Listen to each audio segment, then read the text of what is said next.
Hi, Margarita. Welcome to the podcast. We are so excited to have you here today. Hello. Thank you for having me. Yeah, Margarita, we're going to jump right in because we know you are our teacher expert here today, and we want to hear from you and your experience about some of the most effective ways to leverage students' native language to make sure that they're learning well in the classroom. Yeah, I think using students' native language is a great way to accelerate their learning in their second language. So some of those things that we can use are like translanguaging strategies. Specifically, cross-linguistic connections is something I feel is very effective. When we allow students to take the time to see the connections between their native language or their first language and the new language they're acquiring, it makes it so much easier for them to be able to learn it and really internalize it. Okay. Okay, so Margarita, I totally get that, to have those connections. And I'm just thinking, if I'm a teacher listening, I would be wondering, how exactly do we do that? How do we help students engage with their native language and the target language, whatever that might be, in meaningful, authentic ways? So I think across content areas, one of the things we can do is allow students time to maybe preview information in their native language. If it's something specific, maybe in the English classroom, if we're going to talk about symbolism. So allowing them to look at examples of that in what is their native language, especially as our students get older, they already know how to read and write. So we need to allow them time to make those connections because they're not starting from zero. They already have a starting point. So, and they already have a lot of content knowledge. And the same goes for maybe grammar structures, allowing them the time to look at how a sentence is formed in their native language and then compare that to what it looks like in their new target language, which for our kids is mostly English, right? Okay. So when they can see how a sentence is structured, maybe a simple sentence in their native language, and then in English, they're able to see how to write in a way that's going to be more effective and more accurate a lot quicker than if they're just learning things in bits and pieces without being able to make those connections and leverage that knowledge they already have. Yeah, that makes so much sense. And I love that thinking, right? Instead of thinking, oh, because they don't necessarily know this in English yet, instead of assuming that they don't know it, period, right? Like finding out what it is they do know in their native language, which, like you said, is probably a lot. And what can they use from what they already know in their native language to make sense of whatever the topic is in English. Like that is just such a smarter way to go about it than just assuming, oh, they don't know this, I'm going to start from scratch. Yeah, I think that's where some students struggle whenever they're learning the new language because they get frustrated because they know what they already are capable of doing, but they just don't know how to get it out there. And especially when we look at Spanish native speakers, a lot of the language that is already used is complex academic vocabulary that we would use in the English classroom. Even the structures that are commonly used in Spanish a lot of times are more complex in English. So when students know how to use that, it makes it so much easier for them to be able to show what they already know. Yeah, that's so smart. Thank you for sharing that. You actually told us about some routines that you all use at your school, right? And you said that these are routines that all teachers are using pretty much every day at your school. And we want you to walk us through these routines and also explain how they support that language development that we just talked about, especially for your English learners. I'm going to start with one that you shared with us, which is QSSSA. Make sure I get all the letters in there. For structured conversations. So can you explain what that is and how it helps your students with their speaking and listening skills? Yes, definitely. So I think a lot of us that have worked with EB students know that one of the biggest things that they struggle with is just producing language, especially orally, because of all of the affective filters that come in, right? If they're very anxious or, they're trying to assimilate to a new environment. But using something like QSSSA allows them to have a safe space. And on our campus, like you mentioned, these are routines that we use in all classrooms, content classrooms, electives. Our PE teacher uses this. So it's a structured conversation, and it's nothing that we created. It's something that's been out there for years. But it's just having that routine across campus allowed students to feel comfortable that when they're going to speak, this is the structure they're going to use. So they're given a question, they're given time to think about it, translate it if they need to. They're provided with a STEM, so language to be able to produce an answer, maybe some key vocabulary that they could use, but they're giving something. And they're also allowed in this moment, if they don't have that language, they have to use the language from the STEM, and then they may finish in their native language if they need to. But having that structure helps them because they're given time to think about it, write it. They signal when they feel that they're ready to go, and then they share with a partner. So again, it's giving them that safety and security of speaking with one peer versus speaking out loud to the whole class. And then afterwards, we kind of call out and share out ideas as a whole class and kind of see where we're all at. But that routine, that process is repeated in their math, their science, their English, PE, art class, so that they're able to feel more comfortable speaking out loud. And we've noticed a difference. As students have grown from level to level, we've kind of moved from our brand new beginners using QSSSA, which is very structured, to having more complex conversations, which we call structured conversations, that have more parts to them, where students are able to elaborate and just dig a little bit deeper into those academic conversations. Okay, so for those listening, I want to make sure we are all clear on the QSSSA parts. So it's question, signal, stems, share, assess. And Margarita, you mentioned earlier, you said EB students. Can you just clarify what do you mean when you say, what does that acronym mean to you? Emergent bilinguals. And I know that a lot of our students are multilinguals, but that's just something that we use most often in EBs, emergent bilinguals. And can I just jump in? With that QSSSA, which is much easier to say than all the S's. I was just thinking about it as you were talking that, so often in classrooms, it's the Q and the A, right? And you said assessment, but the question and the answer. You're looking for that. Teachers are often looking for that answer right away. And I can just imagine that, if I'm not an English speaker, having that time for all the S's to know I have a little bit of time to figure this out in a little safe space with my partner, and, time to look at the stems to figure out what my answer is going to be. I would imagine would just be a much safer practice and a better feeling for all the students that they have that time in between, instead of trying to be on the spot ready to answer in a language that is not my first language. Yes, definitely. And that just allows students to be able to share what they know and share what they're thinking in a way, like you said, that is safe and not so stressful for them. And whenever we do the question and answer, like you mentioned, sometimes students will answer with one word, or they'll answer, with just a phrase, just very short. And a lot of times what happens, it's the same students that are answering every time. So what I tell my teachers, and whenever we have these discussions about academic discourse, is you don't want any student leaving your classroom without having the opportunity to produce language. And we want them to do that multiple times, especially with our students that are trying to acquire this language. If they don't have those opportunities, then it's not going to happen, right? And then with this process, they're not just saying something, they're speaking using different structures depending on what kind of STEM you provide them, right? It could be something simple, but if we want to make it more complex, we can. And that helps them practice that language. That's so great. And such a good point too, right? We need many, many opportunities within a class period to practice. And I'm thinking, as students are speaking, that's a great way to practice, before, after reading, writing. And you shared in our pre-call a vocabulary strategy that we're going to dig into now, because vocabulary is so important as students are speaking and reading and writing. You mentioned using a routine that includes front-loading and focusing on cognates. I'd love for you to tell us about it. Yeah, so really all of these routines become interconnected.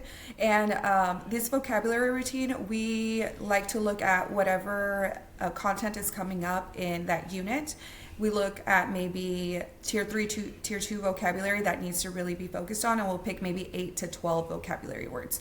We know that students need multiple exposures to vocabulary for them to be able to internalize it, so we want to be very specific about the language we're using. And like I mentioned before, there's a lot of similarities when we're looking at Spanish speakers specifically, between the academic language and Spanish and English, right? Because they share a lot of those roots, and a lot of that language is already common to them. So when we're looking at that, we're looking at vocabulary that is academic, that's going to come up multiple times. It might be cross-curricular, so they might see it in other classes. So we're trying to get the biggest bang for our buck, right?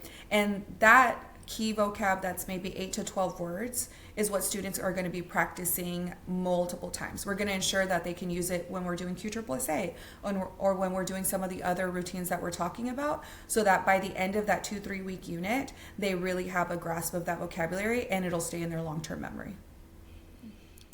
Yeah. So do you notice that they are retaining new words with this strategy? Yes, definitely, because we're trying to be very intentional that it's vocabulary that they're going to read, that they're going to use in their writing, that they're going to speak, so that when we revisit it weeks later, they still remember and they're able to use it more naturally.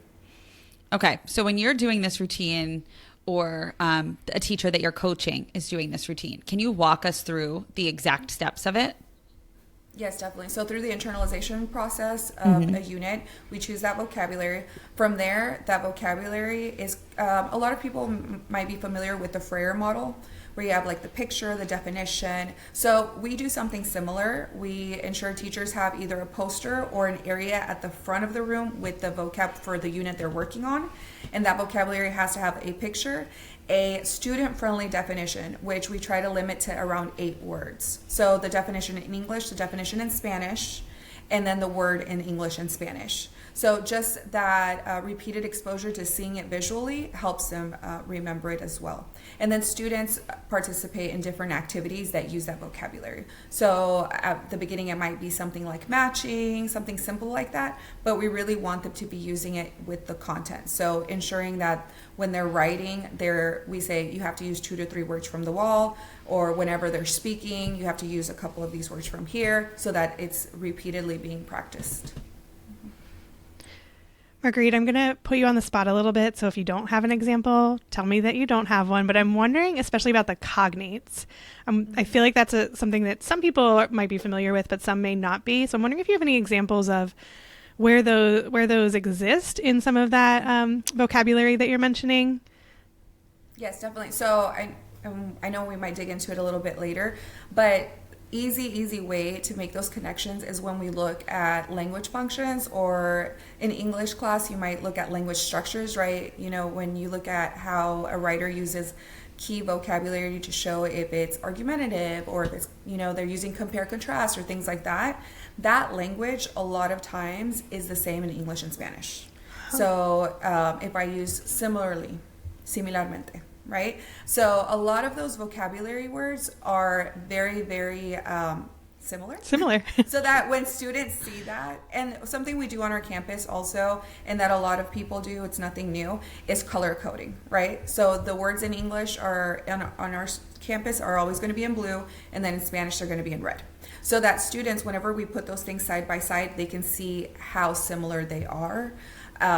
But yeah, using that functional language that I know we might talk about a little bit later is a great place to start, because it's something that they're going to see across all classes, especially if we're talking about maybe how to use like first, second, third.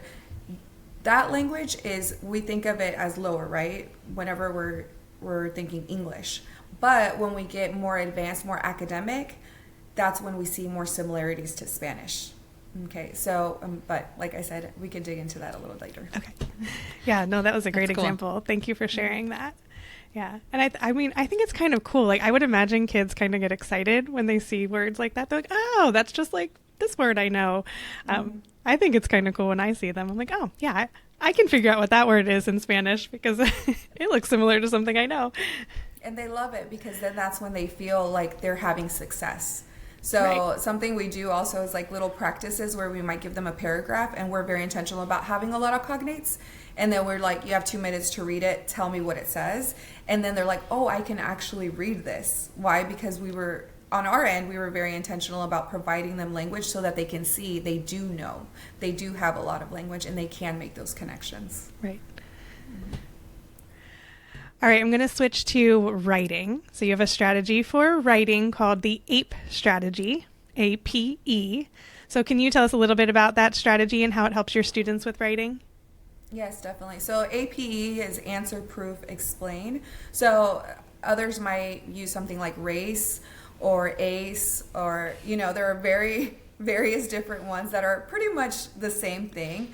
But the reason that we use it on our campus, and we use it, again, across all content areas, all of these routines are every single classroom, it is expectation for all teachers to use this, is because it provides a safe space for students to take risks and to practice. So we teach them, like you would any student, right? Answer using the words from the question. So if you're provided a question, how do you create a stem?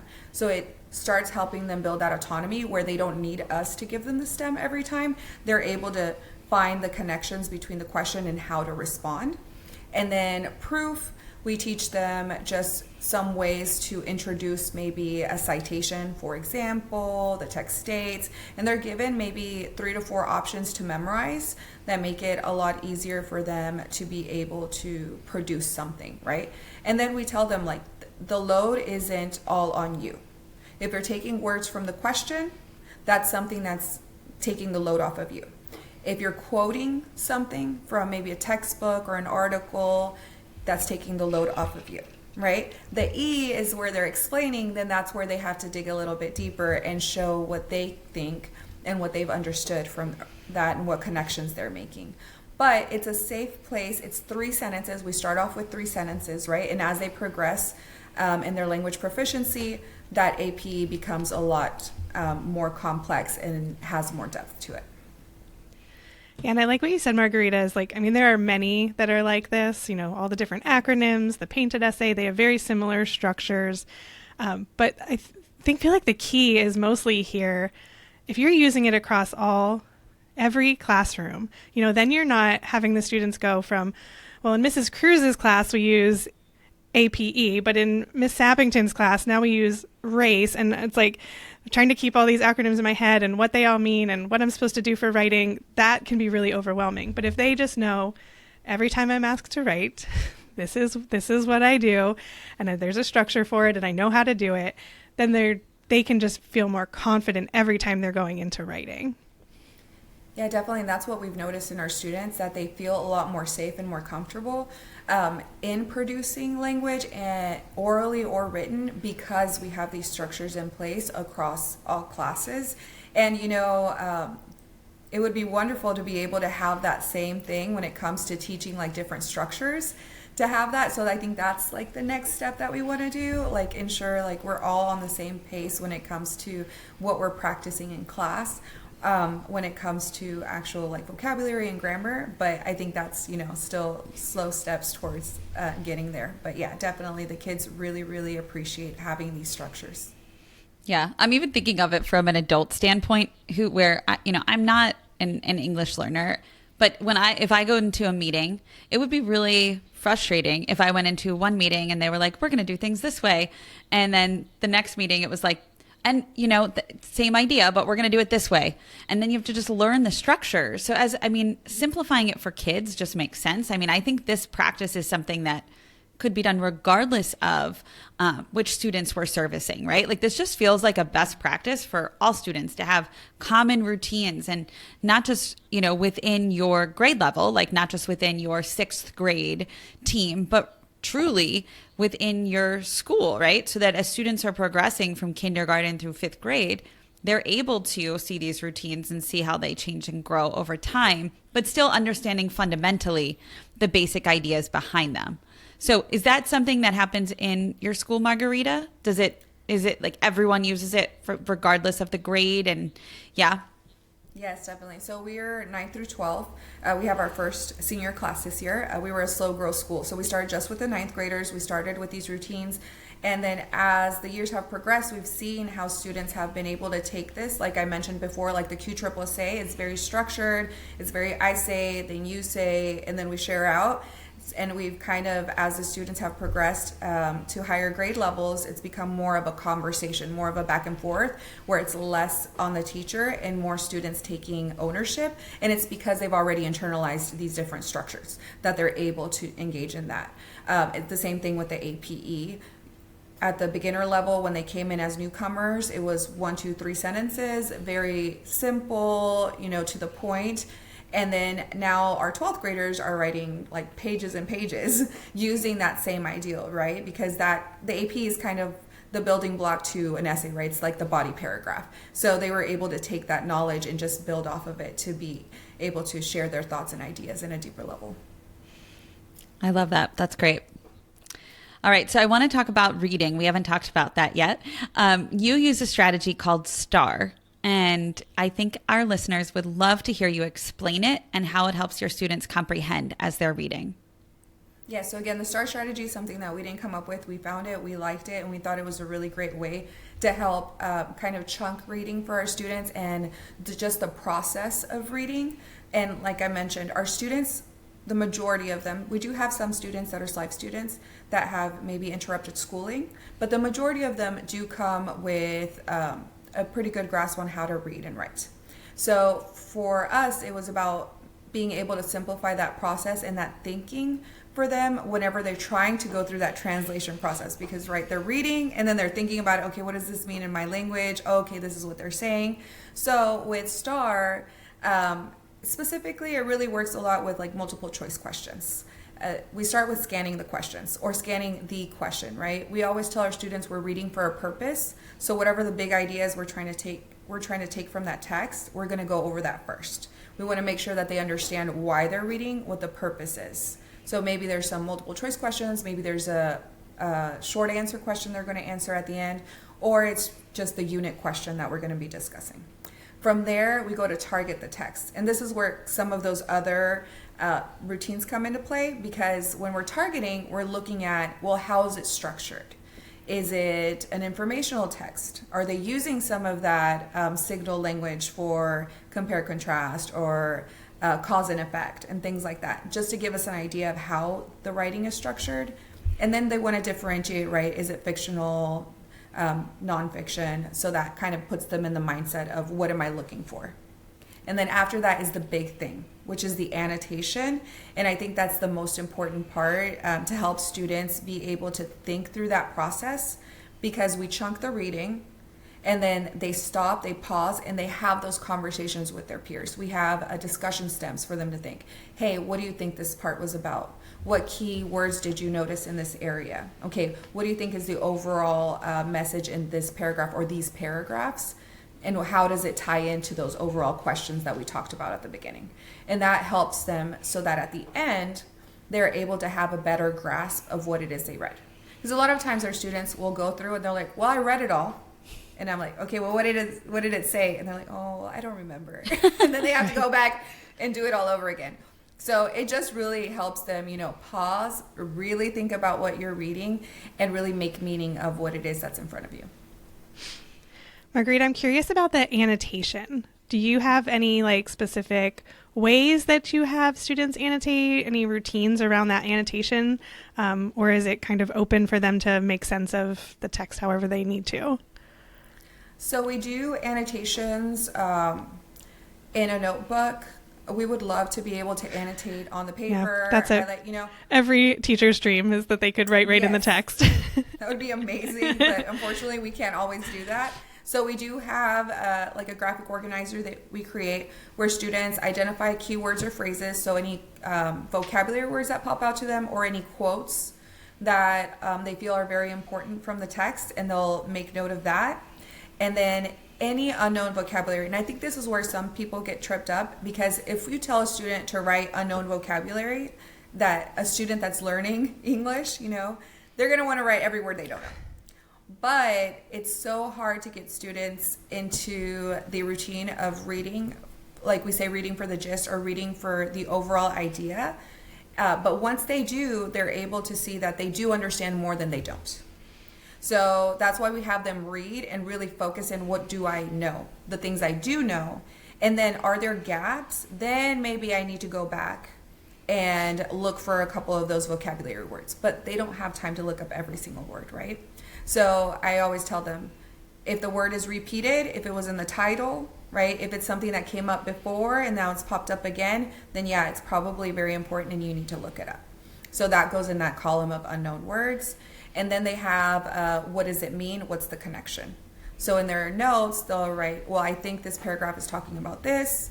It connects to question 1, question 2, or whatever it may be, right? They don't have, I always tell them in that note section, it's your thoughts, your ideas. If you want to use your native language, go for it. Because these are your notes. I'm not grading that, right? That's just for you to go through the process of thinking about what you're reading. But those are pretty much the 3 big pieces that go into their notes. That's helpful. Thank you. I was wondering if you had any special symbols, because I remember having a lot of symbols when I was doing annotation. Melissa, I don't know if you're remembering all the Baltimore City stuff we did with annotation. I gotta say, I'm not a fan of the symbols. I love the way Margarita's doing it with those. It's more they're authentic. looking through the topics, but it's like things they actually, well, it will help them make sense of the text versus, I mean, you don't know what a kid's thinking when they just put a little heart next to something. They're usually thinking, I like that, right? Yeah, I mean, no, I think that the only symbol I felt like that I've really encountered as an educator that was really helpful and that I use personally is a star. Like, oh, that was important. Right. Which feels like you're pulling that out anyway, Margarita, right? On the separate piece of paper. So, yeah. And like I said, we would use symbols probably if we could write on all the text, but because that's not happening, you know. They have to put it somewhere I also think too many symbols gets like in the way of your, like if you have to remember, if I have to hold in my head, like, right. Okay, an exclamation point, whatever that might mean, and then a star, and then a heart, and then an underline. Like, I mean, I'm already, like, I need a little reference Post-it note already, right? So I think it's fine. You're doing great. Yeah. And that's what we want, right? To make it as simple and as easy yes. as for them. Mm-hmm. Yeah, exactly right. Simple is best. Yeah. But this reminds me, similar to some of the other routines, is like it gives them, again, this safe place to make sense of what they're reading, right? Versus, again, read this and then, okay, tell me what it was about. And they're like, well, I don't know, right? You're giving them this place to, like you said, even think in their native language, talk it out with a friend, make sense of the vocabulary. They're having this time before they have to then tell you whatever the answer to whatever question it is that they're looking for. But I love that this is another routine where they get to have that safe place to make meaning and make sense of what they're reading. All right, so we're going to switch to the language functions, which you already mentioned a little bit, but let's just start with, that term might be new for a lot of our listeners, just language functions. So let's just start with what does that mean before we even talk about a routine for it? Yeah, definitely. So when we talk about the language function, we're talking about the purpose of the language. So like I mentioned earlier, maybe students are writing a persuasive paper, right? There's certain vocabulary that's going to pop up when they're using that type of writing structure, or maybe if they're speaking, right? If they're going to be presenting something that's supposed to be persuasive or argumentative. Sometimes they have to compare and contrast. So there's certain vocabulary that's going to pop up again when they're doing that process, or cause and effect, or sequencing, which is, I think, one of the ones that we use the most, specifically because it pops up and it's so easy to incorporate across all content areas, because students can just talk about the process of whatever it is they're doing, right? But whenever we're teaching that, we want students to be able to see, like I mentioned previously, the connection. And they're able to make those connections between their native language and English. And even if the student is not a Spanish speaker, if that's not their first language, just having something that they can focus in on that's going to be seen over and over again makes it easier for them to be able to really internalize that language and use it. So maybe they don't have that cognate in their language, but because we're focusing on these 4 sequencing words over and over again in all my content areas, I'm going to be able to learn that a lot quicker than if I just sporadically had one word here, one word there, and there was no cohesion in the way that it was presented to me. Okay, Margarita. So now I'm going to dive in with like the $1 million question here. So you work with students during intervention blocks, and those students typically need additional support with literacy, right? With reading and writing. I'm wondering if you could tell us a little bit about how you group those students based on proficiency, and then how the intervention blocks are different for the different groups of students that you work with. I feel like everyone wants to know the answer to this question. So the way we group our students depends on a few factors. The first one we look at is proficiency level. So our students are grouped by speaking proficiency because we know that students struggle a lot with just getting comfortable with speaking. And whenever they're able to practice that, they're really going to be able to internalize some of that vocabulary and some of those structures a lot more easily. And when we talk about output, if we strengthen their speaking, we're going to strengthen their writing as well.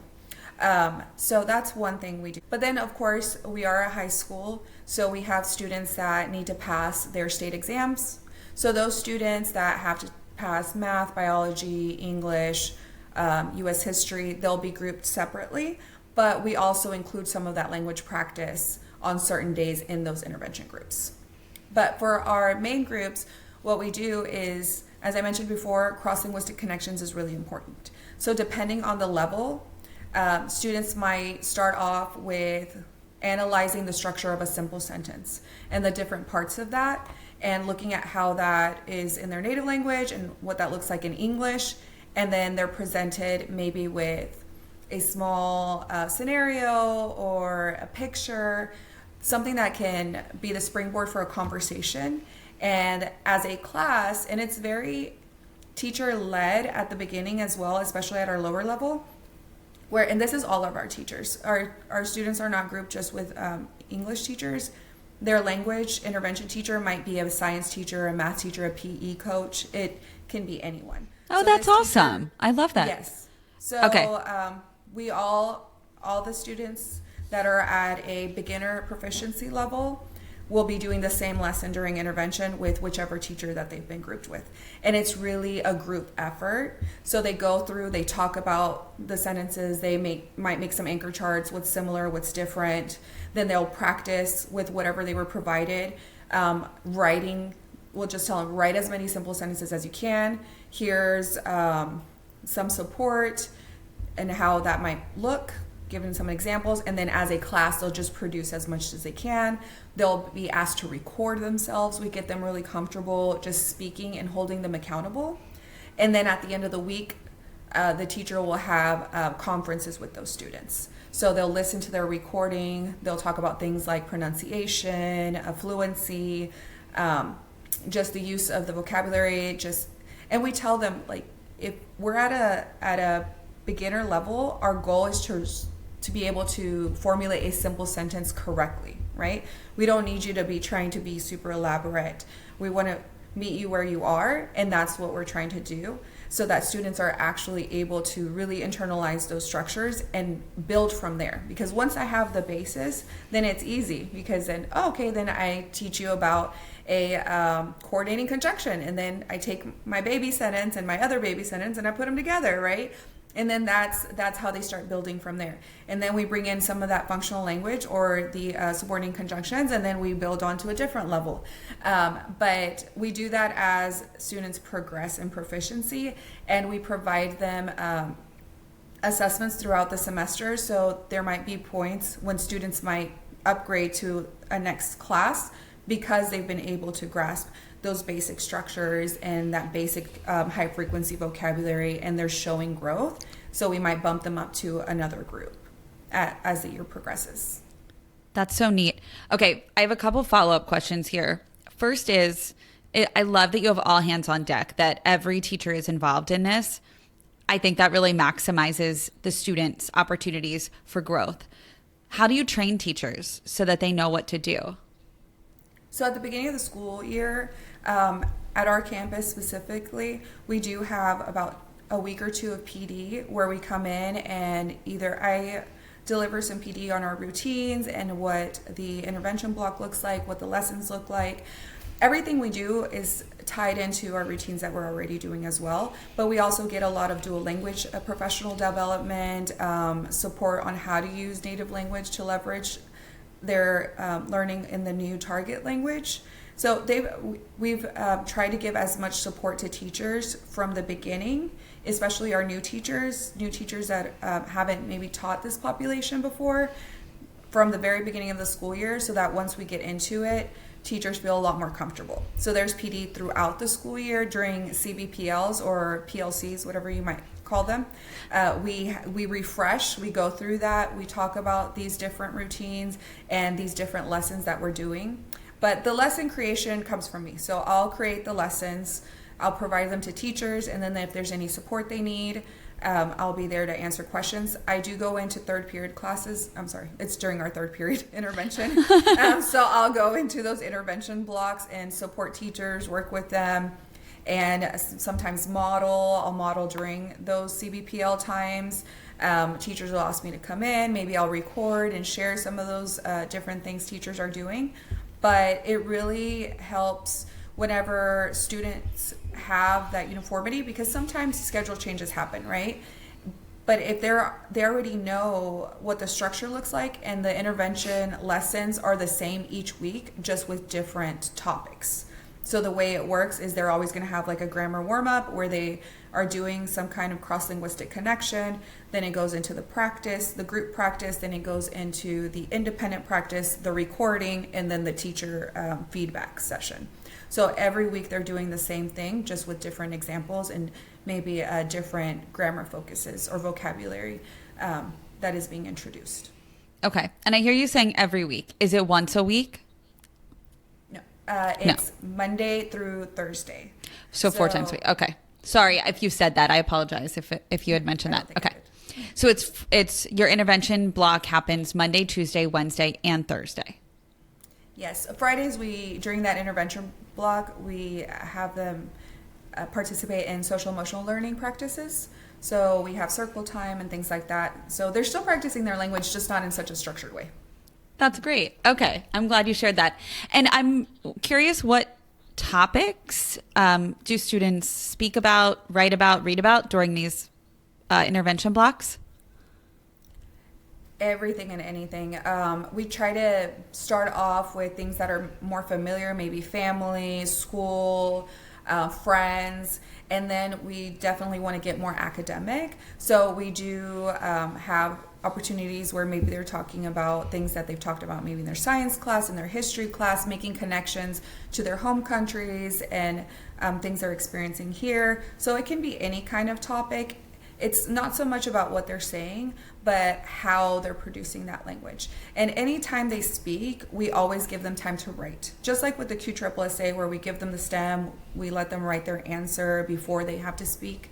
We do the same thing during these intervention blocks. So whatever it is we're focusing on or talking about, we let them plan it out, write it out, talk to a friend. Do you think there's anything I could add here? Maybe some sequencing language, next, finally, whatever it might be.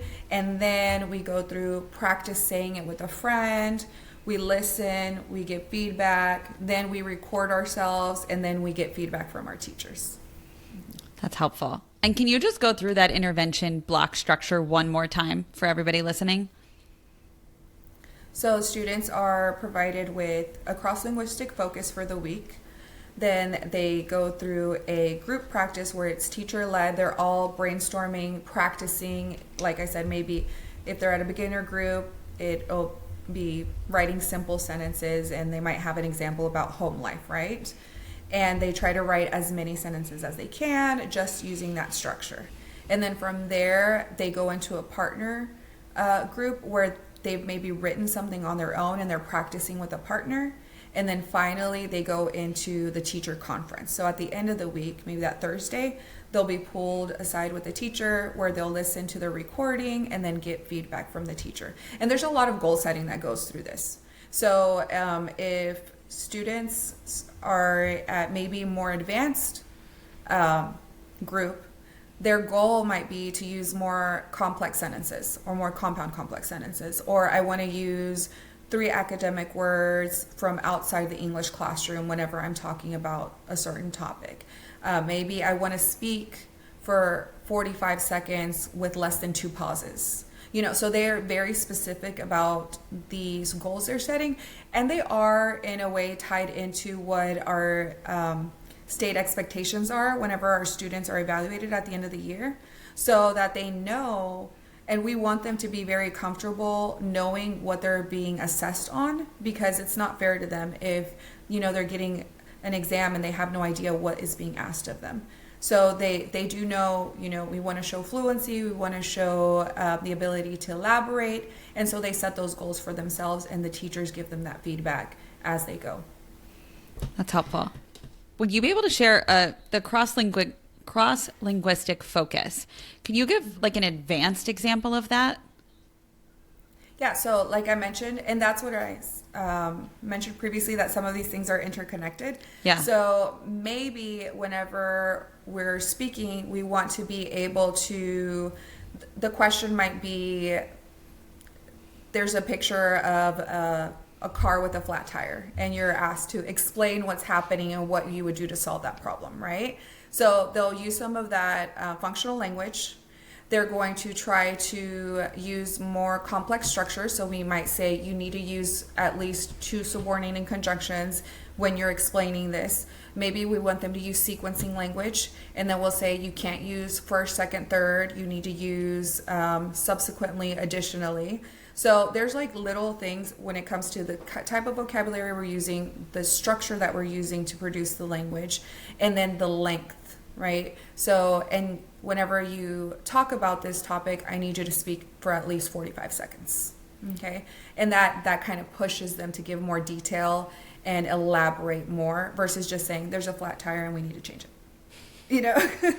So yes, that's helpful. Yeah. Thank you. Thank you. Mm-hmm. And I just have one more follow-up question. I liked what you talked about with the flexibility between groups. It reminded me actually of my son's in swim lessons, and there's always like 4 or 5 different groups going at the same time, and they have these little sheets that the instructor fills out, and as soon as they can do the 4 things on their sheet, it's like, okay, you got to move to a different group. And they could be in that group for 2 months. They could be in that group for 2 weeks. It's just like, can they do the things on here? If they can, they got to move to the next one. Do you create those like, I don't know what we call them, but the checklist for how they move on to the next groups, and where do you get those from? Yes, definitely. We do have checklists, and that's where students' goals come from. But that, like I mentioned, it is very much tied into what our PLDs are in the state of Texas, so what students are expected to achieve at the end of the school year depending on their proficiency level. So here there's either beginner, intermediate, advanced, or advanced high. That's how students are grouped by the TELPAS assessment that they take at the end of the year. So taking those rubrics, we look at what features students are going to be assessed on, and then that's what we look at. So if you're at a beginner, our goal is to get to intermediate. So what do you need to be at an intermediate level to show at least one level of growth, right? And then so that turns into a checklist, and then students make goals based off of that. And like you mentioned, some of our students might move on pretty quickly because, language, it depends on who the student is, right? They're not all the same. They're not all going to learn at the same rate. So some students might grasp things a lot quicker and be able to move a lot faster, where you have students that are exiting their ESL programs in a couple of years, to where others, it might take them a little longer, but as long as they're making that growth and that progress, that's all we want to see, right?